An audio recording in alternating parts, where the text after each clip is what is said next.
Mesdames et messieurs, chers téléspectateurs, une fois encore très heureux de vous savoir nombreux de nous suivre comme d'habitude dans cette émission Fil d'actu, toujours fidèle sur Centrale Télévision. Vous savez, l'actualité reste dominée en ce qui concerne. Il y a beaucoup de questions du point de vue juridique. C'est pourquoi aujourd'hui nous avons choisi d'inviter un juriste sur ce plateau, même s'il est politique aussi. Il est coordonnateur national du Conseil patriotique et progressiste chrétien, CPC en sigle, maître Dandala Mamba David, estimé avec nous ici sur ce plateau. Nous allons essayer de répondre avec beaucoup plus de précision sur toutes vos préoccupations concernant les différents sujets d'actualité en ce qui concerne des questions liées à la justice. Fait d'actu, c'est parti, maître David estimé Mandala, bonjour. Bonjour Moïse. Comment vous allez? Oui, ça va très bien, au rythme de notre beau pays. Au rythme de notre beau pays, si tout va bien, d'abord d'une manière générale, comment se porte le pays actuellement? Les pays se portent relativement bien. Pourquoi relativement? Parce que la situation sécuritaire ne cesse de se détériorer à l'est de notre pays, et nos frères sont en train de mourir et souffrir, passer la nuit à la belle étoile. C'est une situation embarrassante et frustrante. C'est pourquoi nous pensons que le pays va relativement bien. Va relativement bien, maître. On enchaîne directement parce qu'il y a beaucoup d'actualités, surtout en ce qui concerne ici la ville-province de Kinshasa. Vous savez, on devrait normalement procéder à l'investiture du gouvernement provincial, ainsi que le gouverneur et puis son gouvernement provincial il y a de cela 2 semaines. Mais il y avait eu un couac, vous savez, sur recommandation du nouveau premier vice-ministre de l'Intérieur, maître Jacquemin Chabani. Il avait instruit au nouveau gouverneur de ne pas dépasser le nombre de ministres provinciaux, c'est que d'autres choses, de dépasser au nombre de 10, ce qui était officiel, et puis de ne pas nommer des commissaires spéciaux comme on a l'habitude de voir à ces derniers temps ici dans notre pays. Mais fort malheureusement, il y avait des gouverneurs, notamment ici de la ville-province de Kinshasa. Il y avait eu la nomination de quelques commissaires ici de la ville-province de Kinshasa, quelque chose qui avait fâché les ministres de l'Intérieur, d'où la suspension de l'investiture de ces gouverneurs, quelque chose où cette chose a préjudicié, continue à préjudicer la marche ou encore le fonctionnement de la ville-province de Kinshasa. D'abord, maître David, vous êtes avocat. D'abord, quand vous voyez, même du point de vue politique, d'abord et du point de vue juridique, quand vous voyez ce qui s'est passé avec le gouvernement de la ville de Kinshasa, qu'est-ce qui a été ses motivations de faire ça? En tant qu'opérateur politique, je pense que la motivation qui a sponsorisé le comportement du gouverneur d'aller au-delà de ce que prévoit la loi pour nommer 20 membres de son exécutif et nommer les 10 commissaires spéciaux et 10 ministres, c'est la volonté politique. C'est les contraintes politiques qui l'ont poussé à faire ça. Il n'y a pas une autre motivation qui puisse être expliquée et explicable. Mais malheureusement, comme il est devenu des principes en République démocratique du Congo, la volonté politique prime sur la raison légale, pour ne pas dire la raison des droits. Et c'est ça le mal que nous rencontrons. Et pour cette fois-ci, le gouverneur Bumba s'est cogné au mur. S'est cogné au mur parce que les textes légaux, les textes légaux qui régissent le fonctionnement de nos institutions ne prévoient nulle part un gouvernement provincial, l'exécutif provincial qui a plus de 10 ministres, ne prévoit nulle part les commissaires spéciaux. Alors, la nomination de ces commissaires spéciaux avait comme motivation la satisfaction de l'intérêt politique. Et de ce fait, la raison légale s'est trouvé être sacrifié sur l'autel de la politique. C'est pourquoi nous louons la décision du vice-premier ministre, avocat de son État. Il a tapé le poing sur le planche, fini cette récréation. Il faut que la loi soit respectée dans ces pays. Surtout que nous prenons tous ces jours que nous voulons être un État de droit. Et par définition, c'est un État où les textes priment sur les volontés politiques. Les textes priment sur les volontés politiques. Maître, quand on vient sur le terrain du droit, aujourd'hui, il y avait des téléspectateurs qui m'avaient posé la question, est-ce que cet acte du gouverneur de la ville province de Kinshasa a énervé les lois ou la constitution du pays, ou c'était juste une incompréhension entre lui et puis les VPM, parce que comme vous venez de l'expliquer, les VPM avaient instruit au gouverneur de ne pas dépasser le nombre de 10 ministres provinciaux. Il n'y a pas d'incompréhension. Le gouverneur a agi en âme et conscience, ça pas ainsi les textes qui régissent notre République. Il n'y a pas d'incompréhension. C'est que le gouverneur a agi en politique et il a oublié tout autre aspect, surtout l'aspect juridique, ce qui est déjà un mauvais signe pour un dirigeant. C'est pourquoi le premier ministre, le vice-premier ministre l'a recadré. Et ce n'est pas que le vice-premier ministre l'avait donné l'ordre de ne plus dépasser 10 ministres. C'est la loi. C'est la loi qui a déterminé le nombre de ministres pour chaque exécutif provincial. Alors, c'est dans ce cadre que tout gouverneur doit se conformer à la loi et à la seule loi. La raison politique ne doit pas satisfaire, ne doit pas dépasser, marcher sur la raison juridique ou la raison légale. Et c'est un comportement à décourager dans la mesure où ça montre déjà d'où nous partons avec ces gouverneurs, que nous avons souhaité qu'on lui laisse la chance de travailler, de montrer ce qu'il y a dans son ventre. Mais malheureusement, nous voyons que ce qui commence à être enfanté par son ventre, c'est une confusion, c'est une violation flagrante de la loi. Et ce n'est pas un mauvais signe. Nous pensons que nous avons encore des choses à faire, quoi. Nous n'avons pas de dirigeants encore capables de gouverner cette province, nous sortir de la souffrance dans laquelle Ngobila nous a laissé, quoi. Nous passons de Ngobila à Ngobila bis. Donc, c'est difficile pour les Kinois. Difficile pour les Kinois. Ceci dit, maître, il y a beaucoup à dire par rapport. Déjà, au début, il y a beaucoup de questions qui se posent autour de la gestion du gouverneur Daniel Mbumba. Parce que ce n'est pas seulement cette question avec la suspension de son investiture. Au sein du gouvernement provincial aussi, se pose un autre problème. On a nommé une policière comme commissaire spécial en charge de la sécurité et consort, mais cette question aussi fâche. Les uns parlent qu'il avait déjà pris l'autorisation ou il avait démissionné de la police, mais de l'autre côté, nous avons vu des documents circuler il y a quelques jours du côté de la PNC. On l'a interpellé en disant qu'il n'avait jamais écrit au PNC qu'il allait se focaliser désormais à la politique. Vous êtes avocat au-delà d'être politique. Aujourd'hui, comment expliquer ce qui s'est passé?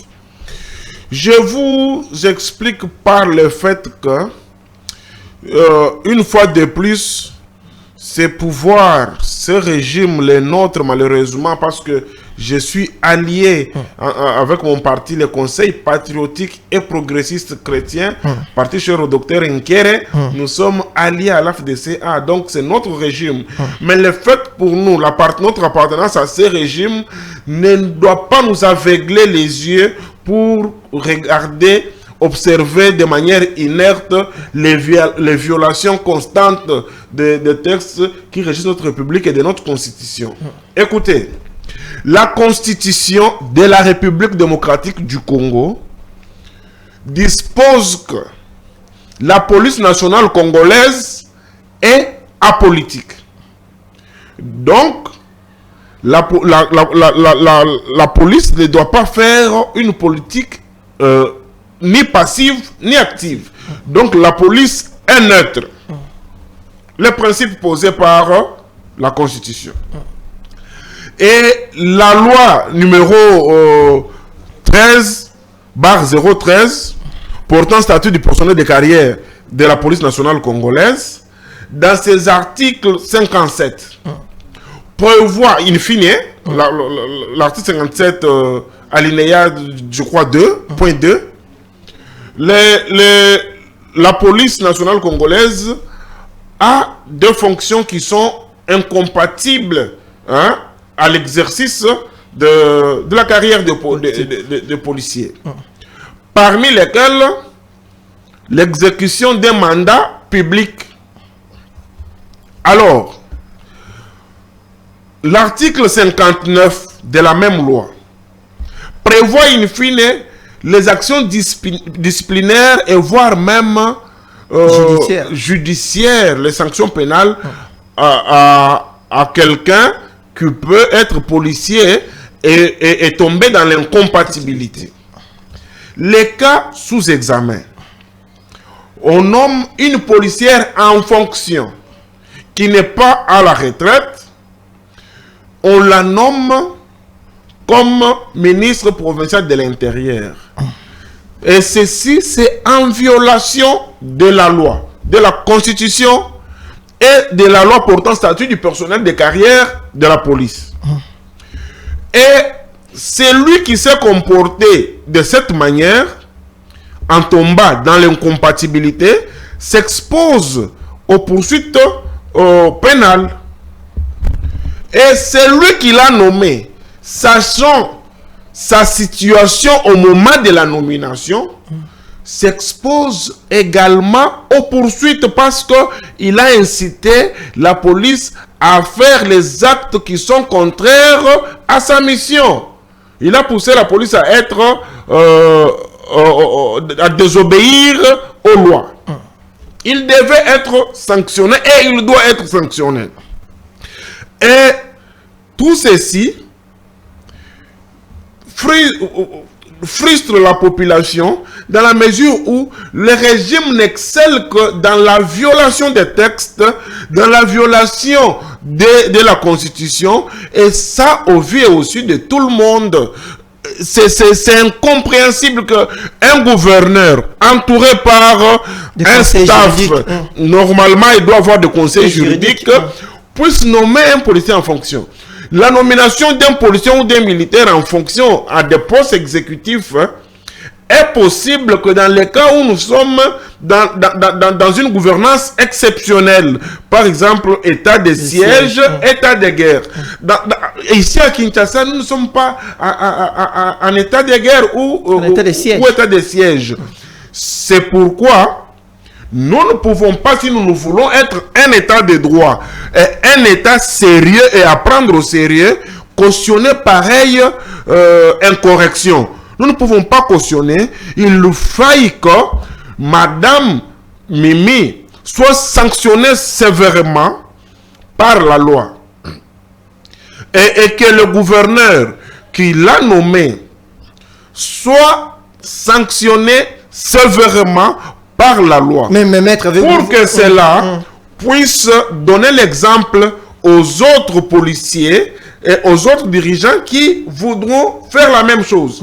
Cautionner cette bêtise voudra dire que demain on puisse avoir un policier membre de l'UDPS, un policier membre du CPPC, un policier membre de l'AFDCA. Donc, cautionner cette incorrection voudrait dire que nous avons tué l'indépendance de la police. Nous avons maintenant une police partisane. Et c'est un danger pour le bien vivre collectif. Maître, même si c'est un danger, mais quand vous parlez de sanctionner même les gouverneurs, vous voyez déjà son investissement comme c'est bloqué, c'est déjà ça paralyse les activités. Ici, on entend, ici David de Kinshasa, en ce qui concerne les réhabilitations, la réhabilitation des routes, la fixation d'une manière définitive des prix des transports à Kinshasa, mais quand on doit encore sanctionner les gouverneurs, vous voyez pas que ça va encore paralyser et puis nous faire reculer de l'arrière par rapport à ce que nous attendons aujourd'hui et par rapport à ce que nous voyons aujourd'hui. Nous n'allons pas reculer, nous allons plutôt avancer. C'est le comportement, c'est l'agir du gouverneur qui nous fait reculer. C'est un comportement qui viole la loi, qui est à l'opposé, largement à l'opposé de la loi. La loi vous prévoit que vous puissiez nommer 10 ministres, vous nommez 10 plus 10 commissaires spéciaux. Ça, il a marché à côté de la loi. Et la loi prévoit qu'un policier est apolitique, vous nommez un policier en fonction, il quitte directement ses fonctions pour être... Vous avez marché sur la loi. Entre celui qui marche constamment sur la loi et celui qui applique la loi, qui freine la République. La réponse, selon nous, c'est celui qui enfreint continuellement la loi, qui est un danger public à mettre hors état de nuire en toute urgence. C'est pourquoi, au regard de la volonté qu'on avait de voir ces gouverneurs réussir, au regard de ces deux actes qui nous lancent comme signe d'alerte, nous n'avons rien à espérer en lui et le Quinois n'a rien à espérer en lui.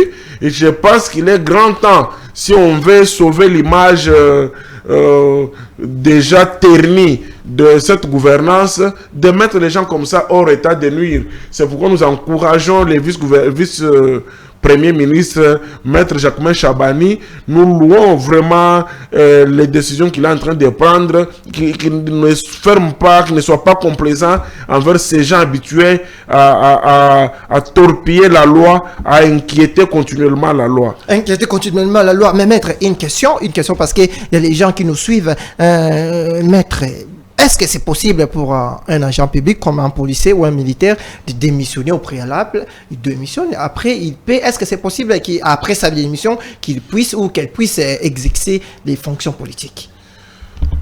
La question de la démission, entendre votre question, elle est multiforme.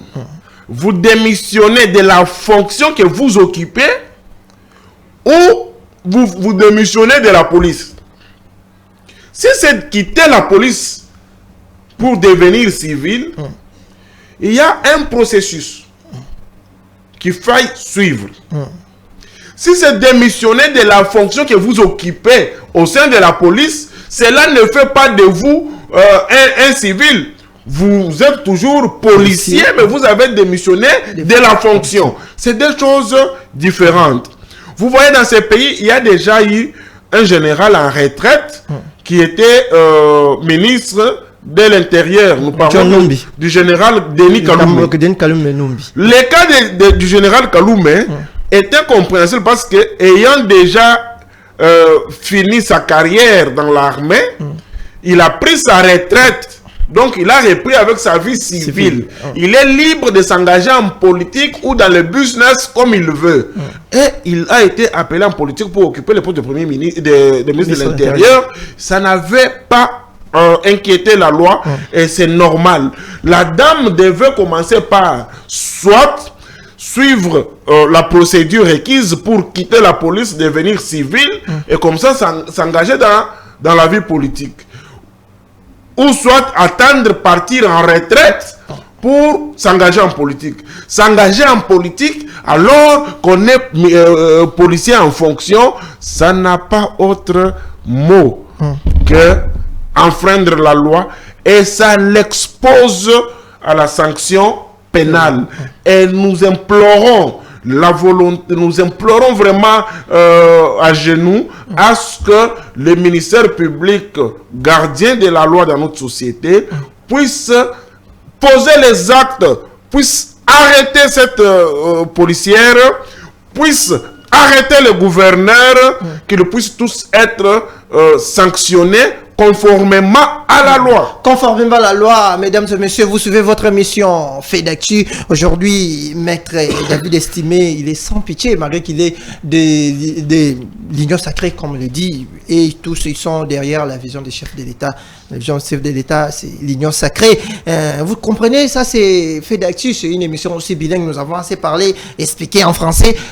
Pour cette question, Nalingi, na maître estimé tout le bas moi lingala parce que ça peut ça passer bande ko baza retourner les sous mituna ndena le baki émission lelo et ça na moi ba dossier juridique qui est belé sengela ki to yamba maître avocat pour ndena le baki faut expliquer makambo susu ba imboka na batu mususu baza ko landa biso na bandaku ceux qui ba kutani na émission on liba ko kolanda biso atezamba liboso ba comprendre makambo za koloka cette fois-ci maître tout ce ko lobela na affaire oyo ya lampadaire pe forage o lelo mwana mboka o eza lokola élément ya suka na actualité o to pe na sujet oyo azali lelo na Paris na mboka ya France kendaki mais eza na batumi balé ndenge to lobaka lo poto ba complice to pe ba présumé bato bazaki cité na affaire oyo mibale baza déjà na prison ya makala bakangi bango to landaki na ebandeli procureur a pesa qui autorisation à l'Ongwamboka Akende. Tant que Akende, le nouveau ministre de la Justice, a pesa qui a vu à l'oba qu'il faut abimater parce qu'à Moni Makambouane les a clarté après. Neka kala lopoto to yebi nembo ke tambola ka réalité zalaka ba misusu balobi o likolo soki likolo ba bengaki balobi il faut ndeko Nicolas Kazadi ndenge to zako lo ba ndeko Nicolas Kazadi azali na lisusu arate azan étranger na poto pelobi bandeko bazala ko landa kutu émission o thème émission so eleka ndeko maka komelinga na ngina tuna sango ya Nicolas Kazadi boye bisanga yo mupanzi sango yebisanga na France azana hôpital nini soko yebe hôpital yebisa biso to yeba ndenga za internet ba baza malade azana hôpital nini to ko sala ba recherche toki to moni kombo hôpital to ko yesa bino parce que pour l'instant to zana kombo ya hôpital o akotite ndeko maître David Estimé, Dandala Yosa, Vokande, Tokoloba. Affaire d'abord d'une manière générale, avant tout côté la question à fond. Osa comment affaire au Ndengeni Nicolas Kazadi affaire lampadaire na forage.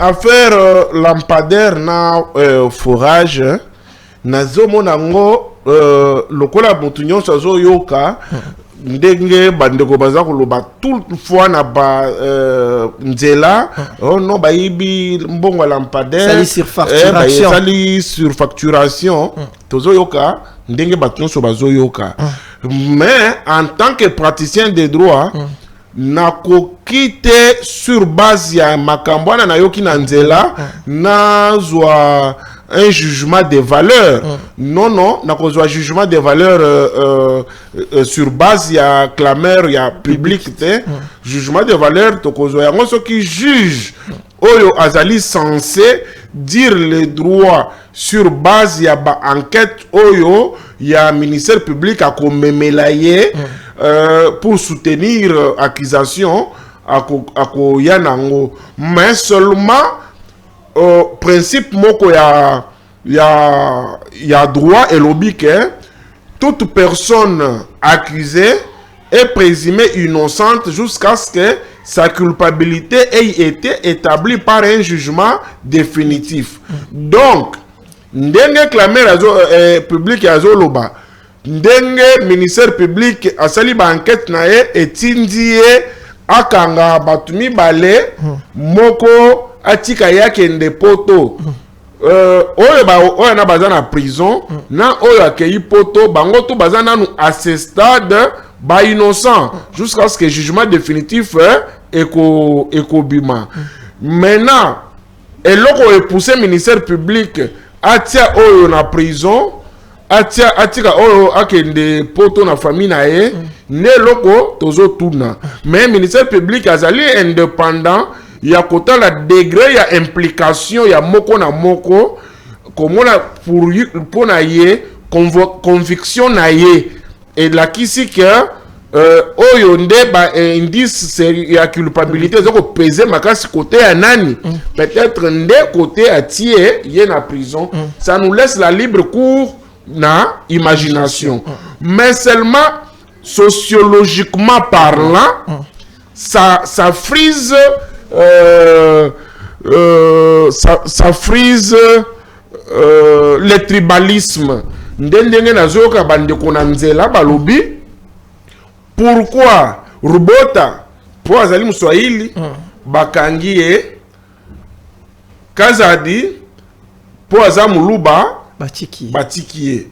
Ce sont les choses comme ça que le gouvernement, nos dirigeants devaient comprendre avec aisance que comme ça là bon, ils ont suscité ma question et le temps ils ont suscité ma question, ils ont fait ça verbe à nos ennemis. Vous voyez comment les Rwandais avec les M23 faut fuir derrière le discours tribaliste pour essayer de faire ce qu'ils veulent faire. Nous pensons que autant Rubota est en prison, autant Kazadi devait l'être, parce que Bango se met à poursuivre Bango pour le dossier Moko. Alors, comprendre à ces jours, pour Nanini, ou à prison, ou à na poto, ce qui est poto, il fallait que passe à Libanda, il y a poto Bango nyonso. Ce qui est en prison, il fallait pas la kaka bango nyonso mi balé na prison. Wana nazo réfléchir ndenge peuple na biso azo réfléchir. Mais na ndenge ya droit, je sais que il y a une raison juridique qui a poussé les ministères publics à laisser l'autre partir. Peut-être parce que azali exécutant, azali caissier. Yeba yeko pese ka ba facture a pesa mbongo. Nayoka ki indiscrétion moko on dirait ya lobaki ngana sali nange lokote tango bango bazo kusenga ba facture na pesi na bango mbongo wana bazo luka mais na suka na mona ba ya ko pesa ngai moi pour boire. Donc c'est un aveu, il y a corruption. Il fallait à la peine à moninga na e ba pesa na ba pourboire na prison. C'est pourquoi tozoka passe na motema lokola peuple na prison yoka en train de dénoncer forme moko ya tribalisme quoi. Est-ce que les gens pensent que parce que Rubota et Uswahili, voilà pourquoi Azan la prison, Kazadi, Libanda pour Azam Luba.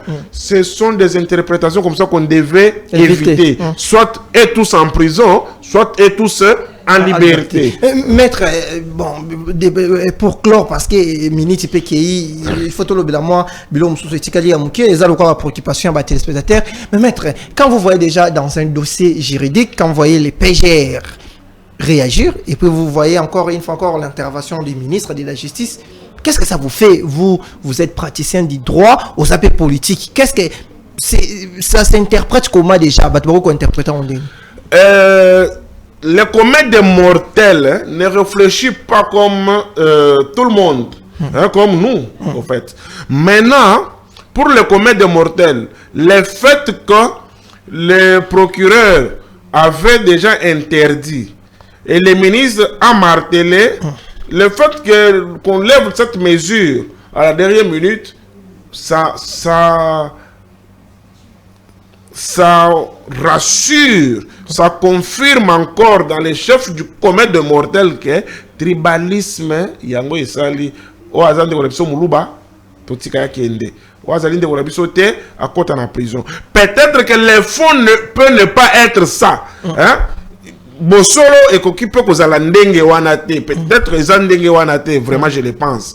Mais parce que vous avez fait ça, le comète de montagne ne sait pas comprendre ça. Surtout que cela n'est pas suivi par des explications. On a un ministre de la communication, Nani parquet à cause de la porte-parole, a expliqué à la population. Parce que nous sommes à l'heure où peuple ça devait vraiment être évité prochainement, que la justice soit distributive, que la justice soit vraiment incolore, informe, à beta batunyonso, azalate koto abeti koto atiki mwandambo, et ça malheureusement c'est ce que nous voyons, la complaisance au fait qui fait mal dans cette gouvernance.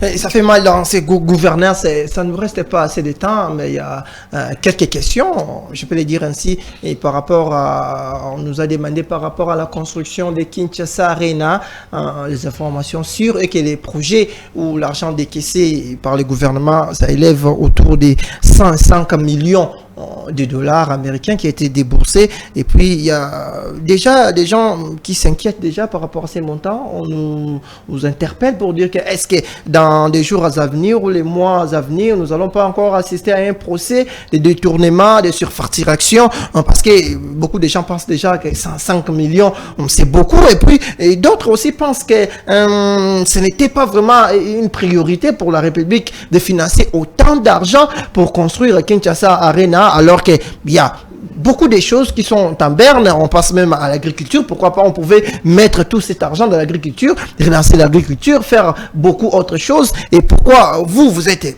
politique et au sein de l'Union sacrée, est-ce que c'était important d'investir une somme pareille, des millions de dollars, juste pour construire Kinshasa Arena, même si ça fait partie, c'est une infrastructure qui va rester longtemps. Est-ce que c'était important d'investir autant d'argent sur ces projets? Je pense que ce n'était ni une nécessité, ni une priorité au regard des défis auxquels la République fait face. Nous faisons face à la faiblesse de l'autorité de l'État. Nous faisons face à la misère de la population. Nous faisons face aux difficultés de transport. Nous n'avons pas d'avion. Nous n'avons pas une société sérieuse d'aviation. Nous n'avons pas une société sérieuse de transport. Nous n'avons pas de route. Cette grande somme pouvait être investie soit à acquérir les avions pour Congo Airways, soit construire les routes pour faciliter les routes à caractère agricole, en fait. Maintenant, le fait de ne plus faire ça, aller jeter dans la construction d'Arena, c'est ça la maladie de nos gouvernants. Il y a deux maladies dont souffrent, deux pathologies majeures dont souffrent nos gouvernants. Le mauvais casting et la prise de mauvaises décisions. Et les deux se résument dans l'incompétence de nos dirigeants. Et c'est ça. C'est ça, on n'a pas autre mot, vous allez nous excuser. On n'a pas d'autre mot pour définir cela. Nous pensons que celui qui parle, c'est un opérateur politique. Je vous dis que nous, politiquement, les castings sont à contester, sont sujets à caution. Les décisions prises, dites bien à la fin, nous prenons que des mauvaises décisions. Maintenant, nous allons dire quoi? Nous allons dire qu'il y a la compétence ou l'incompétence. Nous pensons que c'est de l'incompétence et cette incompétence malheureusement est dangereusement contagieuse, que tout le monde qui y touche, qui approche, et puis ça devient de l'incompétence, des décisions hasardeuses. Et c'est ça notre République.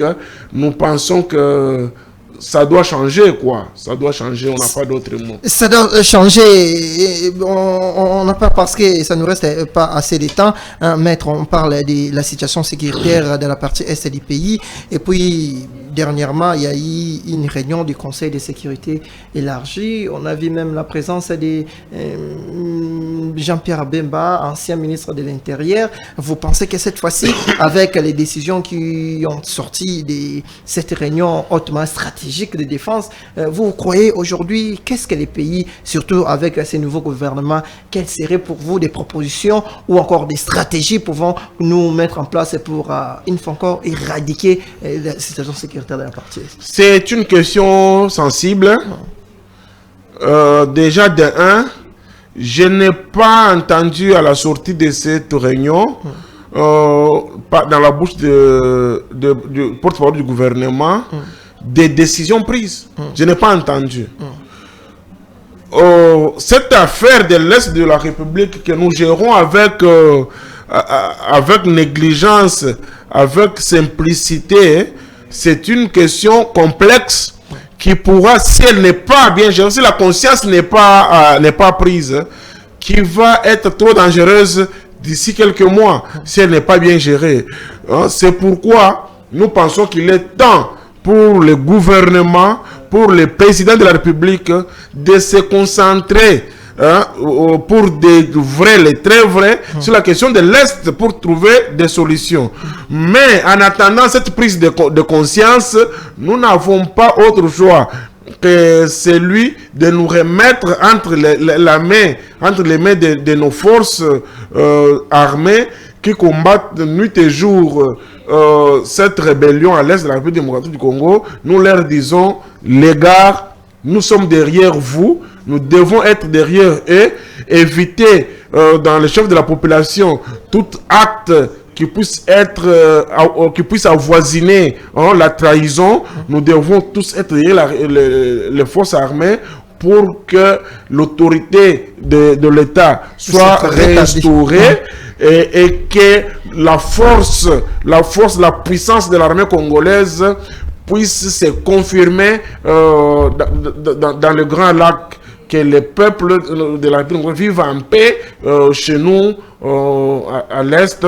Ce sont là les vœux que nous voulons à ce stade. Mais toute mesure qui est prise par le gouvernement jusqu'à ce jour, nous pensons que nous n'avons pas grand-chose à espérer dans des décisions hasardeuses qu'ils prennent, dans les décisions complaisantes qu'ils prennent. Nous avons maintenant besoin de prier pour que les forces armées de la République puissent avoir encore une grande détermination face à cette rébellion, qu'ils puissent aller de l'avant, qu'ils puissent reconquérir de l'espace, qu'ils évitent à ce que les autres provinces tombent, parce que là où ils sont, s'ils prennent Butembo, ils prennent Beni, ils entrent à Kisangani, demain ça sera les Maniema, dès que c'est à Maniema c'est les Kasaï, vous verrez maintenant l'ampleur que prendra cette aventure.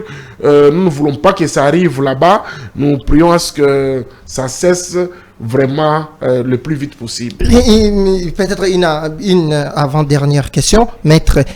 Aujourd'hui, pourquoi vous allez nous sacrer, pourquoi les élections pour le bureau définitif du Sénat traînent encore?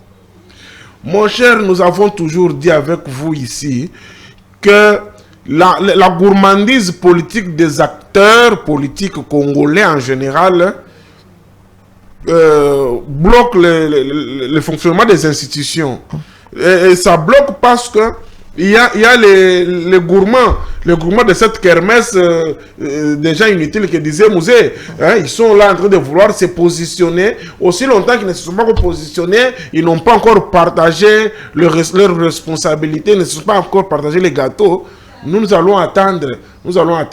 C'est ça, cette gestion que nous ne voulons pas. C'est cette gestion qui fait mal et ça fait très mal.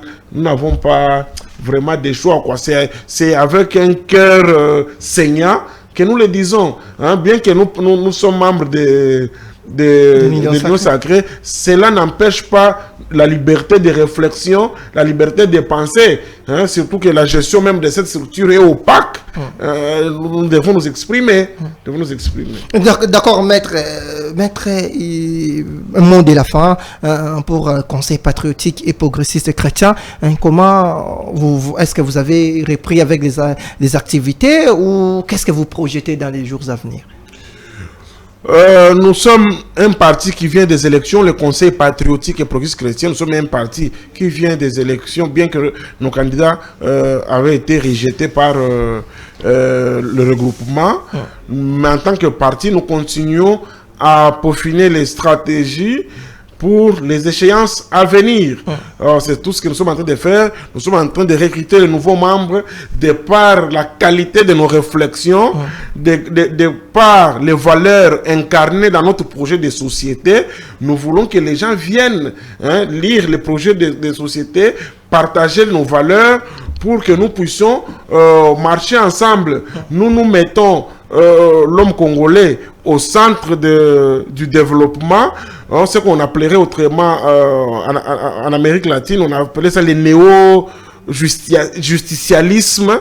Nous mettons l'homme au centre de tout, nous prenons la récréation la récréation de l'homme congolais, parce que le développement que nous voulons commence par la récréation de l'homme congolais en lui impliquant les valeurs qu'il a perdues. C'est comme ça qu'on peut commencer le développement. Si vous commencez le développement avec un homme ancien, vous investissez dans le néant parce que vous serez toujours plongé dans les détournements, comme c'est devenu pandémique. Le gouvernement c'est devenu pandémique en République du Congo. Malheureusement, c'est ça. Nous voulons que les gens viennent adhérer massivement dans notre parti, le CPPC, derrière notre leader, Dr Nker Ntanda, pour que nous puissions reconstruire la République. La République, une question de curiosité, maître, est-ce que vous resterez toujours au sein de l'AFDC pour les échéances à venir, ou vous pensez faire votre chemin ailleurs, même si vous allez continuer à soutenir les chefs de l'État, Félix-Antoine Tshisekedi? Cette question n'est pas encore à l'ordre du jour parce que nous allons organiser le congrès au moment venu pour savoir si nous allons continuer avec l'AFDC-A ou nous allons quitter. Mais pour l'instant, nous sommes avec l'AFDC-A, nous marchons ensemble derrière la vision du chef de l'État, mais chacun a droit de mettre son point de vue pourvu que tout change, quoi. Mais rien n'est exclu. C'est la volonté politique, comme c'est un congrès, les congrès vont voter. Ils peuvent voter qu'on quitte ou qu'on reste. Ils peuvent même voter qu'on ne puisse pas soutenir encore les chefs de l'État. Pourquoi pas, hein? Tout ça, ce sont les soirs que le congrès va déterminer au moment opportun. Au moment opportun, maître, votre mot de la fin pour aujourd'hui par rapport à tout ce que nous venons de dire, surtout en ce qui concerne les différents dossiers ici en République démocratique du Congo. Mon mot de la fin pour cette émission, c'est ma grande compassion pour mes frères de l'Est de la République démocratique du Congo qui souffrent de cette rébellion et de décisions hasardeuses de notre gouvernement. Nous compatissons vraiment avec nos populations de l'Est.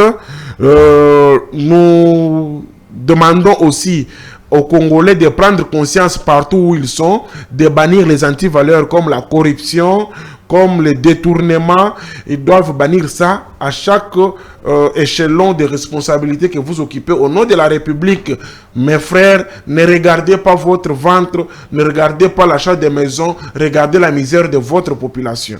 Merci, maître. Ceci dit, mesdames et messieurs, c'est pourquoi aujourd'hui j'avais voulu être avec un juriste sur ce plateau, parce qu'il y avait beaucoup de questions relatives à l'actualité du point de vue juridique et vous avez eu des réponses. Surtout, il est avocat, mais aussi en politique, il était intraitable. Il n'a pas voulu analyser comme un sympathisant de l'Union sacrée ou encore un fanatique. Non, lui, il reste très objectif par rapport à ses analyses. Un grand merci à l'équipe technique de Centrale TV. Je vois l'ingénieur Sansovia qui était du côté de la régie, l'ingénieur Platini Malois, mais aussi derrière les caméras. Bienvenue, Lissassi. Un grand merci à vous, chers téléspectateurs. Continuez toujours à réagir, à nous appeler, ainsi qu'à nous donner vos préoccupations par rapport à l'actualité. C'est qu'on ne vous a pas encore, s'il y avait quelques questions qu'on n'a pas répondu, on va vous répondre prochainement et continuez toujours et restez fidèles au programme des Centrales Télévision.